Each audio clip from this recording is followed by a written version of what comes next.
Les decía al comenzar el programa que teníamos dos bloques de política. En el primero hablamos con la gente de la izquierda.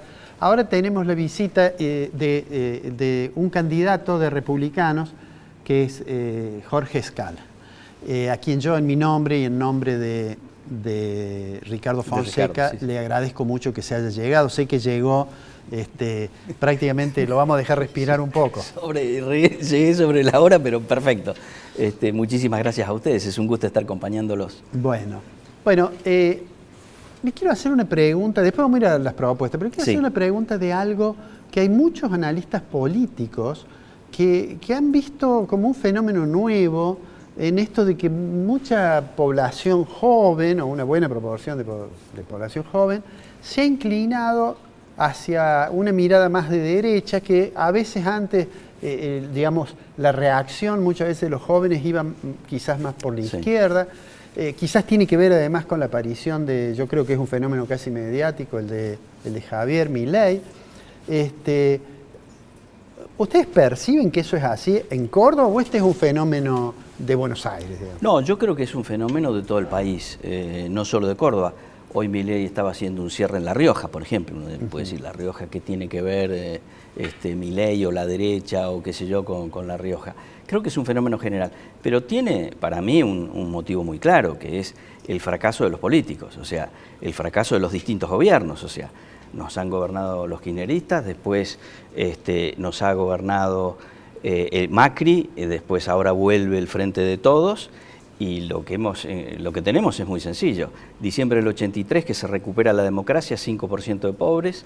Hoy, entre pobres e indigentes, el 50%. O sea, digamos, se ha multiplicado por 10 la pobreza en la Argentina, y ese es el legado, el triste legado de la democracia. No porque la democracia sea mala, sino porque los políticos son malos. Entonces me parece que los jóvenes han dicho, basta. Sobre todo porque los jóvenes son los que esperan en el futuro, son los que están pensando haciendo planes para dentro de 20, 30, 40 años. Yo no hago planes para dentro de 40 años, porque no tiene ningún sentido que haga un plan para dentro de 40 años, no tiene ningún sentido, pero un joven sí tiene sentido. Entonces dicen, che, esto no va más, esto así no va más, probemos otra cosa. ¿Y qué proponen ustedes para el tema de la pobreza? Para el tema de la pobreza, a ver, primero, el diagnóstico es muy sencillo, me parece. Hay un déficit público monstruoso. Eso hace que se cubra con emisión monetaria. La emisión monetaria trae inflación, 50% de inflación. Entonces, no hay economía que resista durante varios años de 50% de inflación anual. Entonces, ¿qué es lo que hay que hacer? Primero, la reducción del Estado, una reforma del Estado. Claramente hay que reducirlo.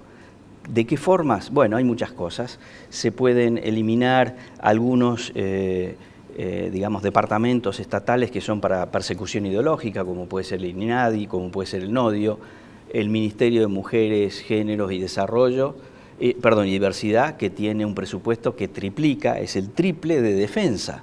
Entonces los chilenos se nos ríen y están ocupando el mar territorial argentino porque nosotros no tenemos ni bala de cebita. Entonces, todo ese tipo de organismos hay que desactivarlos. Después hay otra cosa que es, se ha producido una reforma tecnológica. Yo soy abogado. Hoy el 30%, todos los juicios se manejan electrónicamente. Hoy el 30% de los empleados de tribunales sobran.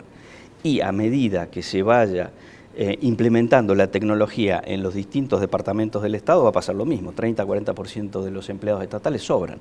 Yo no digo que haya que echarlos, ellos no tienen la culpa del avance tecnológico, pero ¿qué hay que hacer? No cubrir las vacantes, hasta llegar al tamaño del Estado que corresponda. Después, otra cosa, el Estado, el empleado público tiene que acreditarse, ser idóneo. La Constitución pide idoneidad para los empleados públicos. ¿Cómo se acredita la idoneidad? Porque me recomendó no sé quién, porque me nombró no sé quién, porque soy el hijo de cuál o el nieto de no sé quién.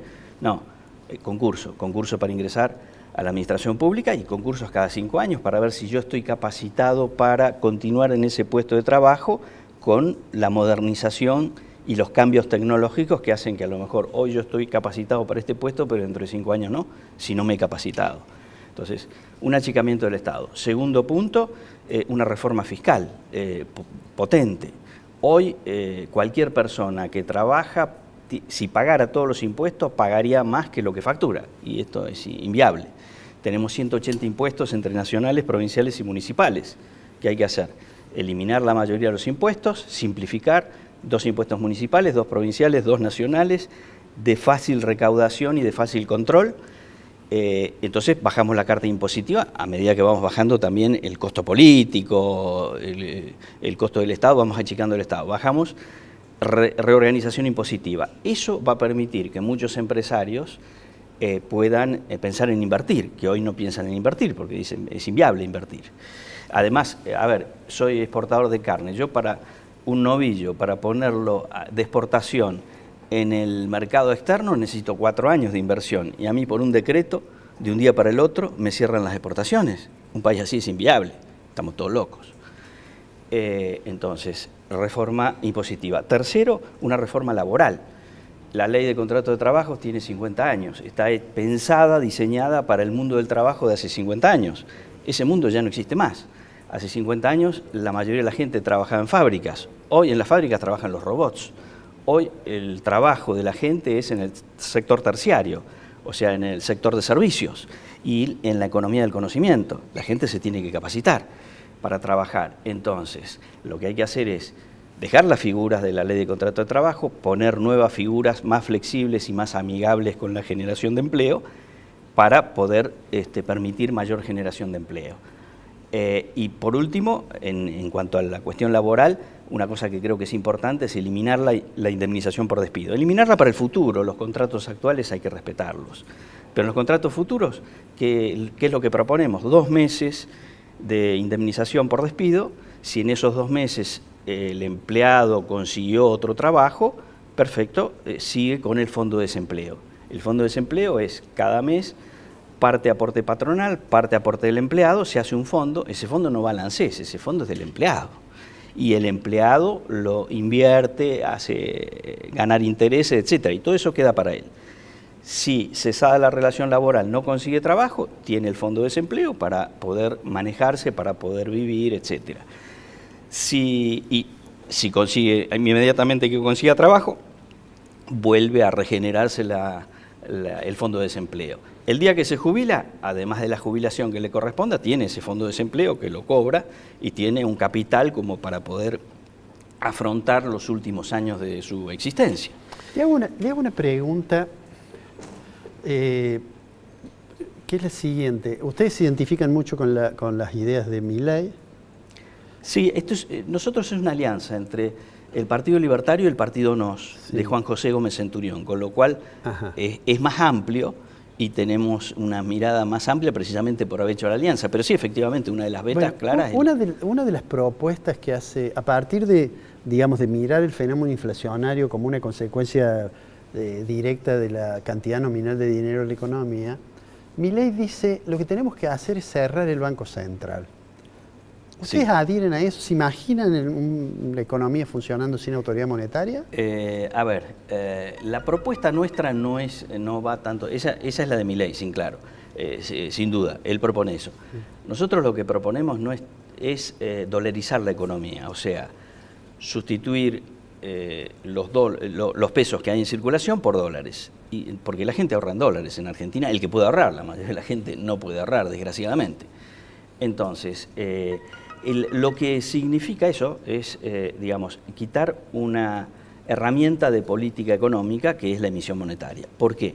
Porque en 80 años, digamos, esa herramienta ha sido en general muy mal utilizada y las consecuencias las hemos tenido que sufrir en el país. Entonces decimos, bueno, acá han gobernado militares, han gobernado conservadores, han gobernado liberales, han gobernado peronistas, han gobernado radicales, han gobernado el PRO, han gobernado de muchas corrientes ideológicas y ninguno pudo ponerle el cascabel al gato. Entonces, eliminemos esto, eliminemos la posibilidad de emitir moneda, dolarizando la economía. Pero claro, eso solo no sirve, o sea, si no achicamos el Estado, si no hacemos crecer la producción, eso es pan para hoy, hambre para mañana, o sea, va a pasar como con la convertibilidad, llegó un momento que reventó.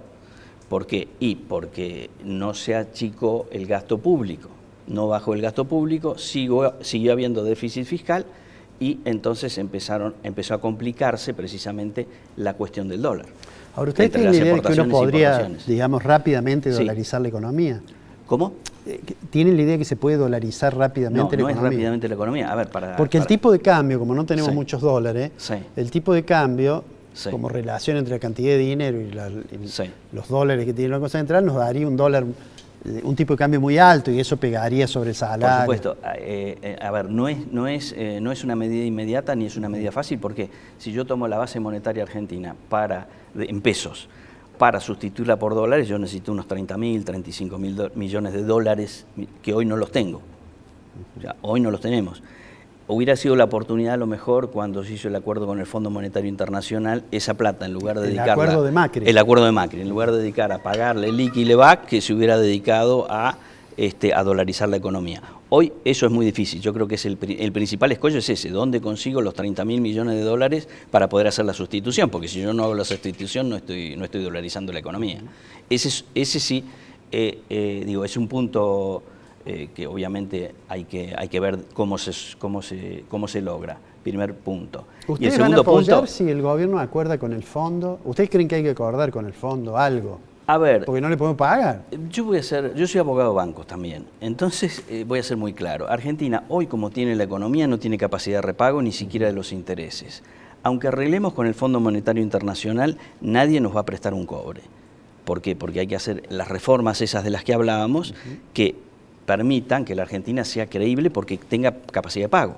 Un banco no le da un préstamo a una persona, puede tener un capital, un campo que vale millones y millones y millones de dólares, pero si no tiene capacidad de pago, yo no le presto la plata, porque al banco no le interesa un campo, porque el negocio del banco es prestar plata. Y no es vender campos o hacer producir campos. Entonces, esto es lo que pasa con Argentina. El acuerdo con el fondo, si a mí me preguntan, es totalmente secundario, porque repito, mientras no hagamos lo que tenemos que hacer para ser creíbles y para que nuestra economía sea creíble, no para no versear, digamos, sino para que nuestra economía sea sustentable. Entonces, da lo mismo hacer el acuerdo o no, porque es que no vamos a lograr ninguna ventaja especial. Ahora, si usted es diputado y el gobierno, como el tema tiene que ir al Parlamento, y el gobierno envía el proyecto de acuerdo con el fondo, ¿ustedes lo van a votar a favor? Si es en condiciones razonables, sí. Van a analizar si es un... Sí, las condiciones, claro, hay que ver las condiciones, qué sé yo. Como la otra vez se hizo el acuerdo a libro cerrado, o sea, con cláusulas secretas. En eso no lo voy a hacer. O sea, yo antes de aprobar algo, tengo que leer y ver si es razonable o no es razonable. Entonces, si es razonable, con todo gusto lo firmo. Pero repito, si no se hacen las otras reformas, es pan para hoy, hambre para mañana. ¿Les va a ir bien en la elección? Espero que sí. A ver, todo el mundo, todos los candidatos esperan eso, ¿verdad? Pero yo creo que hay, dos cosas. Creo que hay un hartazgo muy grande de la gente común. En esta campaña hemos recorrido las principales ciudades del interior, charlado con gente, hablado con periodistas, y la verdad que hay un hartazgo muy grande. Esto es un hecho. Y además un hartazgo diciendo, ni Macri, ni el Frente de Todos, ni el schiarettismo, que en el fondo se votan todas las mismas leyes, nos han solucionado nada. Hay que buscar algo nuevo. Ustedes son lo nuevo porque son personas que vienen de la calle, de la actividad privada, saben lo que hay que hacer, tienen ética. A mí me pueden googlear, no tengo ningún problema, no tengo nada que ocultar. Otros candidatos, doctor, no sé si podrán. Le agradezco mucho que se haya llegado, sé que llegó corriendo, y le agradezco mi nombre y el nombre de Ricardo. Y seguramente después de la elección, en algún momento haremos una evaluación y los estaremos invitando para que nos den su opinión. Muchísimas gracias. No, al contrario, gracias a ustedes y me alegro que Ricardo esté mejorando de salud. Está mejor.